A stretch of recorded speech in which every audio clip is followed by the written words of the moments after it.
একদিন বিশ্বনবী বললেন, বান্দার কোনো হক আল্লাহ কোনোদিন ছেড়ে দেয় না। আল্লাহর হক আল্লাহ মাফ করে, বান্দার হকের মাফ নাই। যদিও আমি নবী, আমার উপর যদি কোনো হক থাকে বলো, আমি দিয়ে দেব।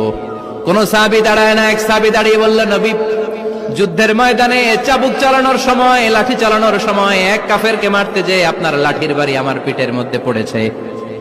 আপনি যেহেতু এই কিসাসটা আদায় করতে চান, আপনার পিঠে আমি লাঠির বাড়ি মেরে এটারে শোধবোধ করে দিতে চাই। সাইয়েদনা ওমরে ফারুক হাতের জামা এরকম পড়তে শুরু করছে, আয় এদিকে আয়, তোরে শোধবোধ করাই। বিশ্বনবী বললেন, ওমর রাখো, এটা বান্দার হক, মিটাতে দাও। বিশ্বনবী বললেন, আসো, তুমি এসে আমার পিঠে লাঠি দিয়ে চাবুক দিয়ে বাড়ি মারো। সাহাবী বলে, ও নবী, তখন দুর্ভিক্ষের সময়ের যুদ্ধ ছিল, আমাদের গায়ে জামা ছিল না। যখন আপনি আমার চাবুকটা পিঠের মধ্যে মেরেছেন, আমার পিঠে তখন জামা ছিল না।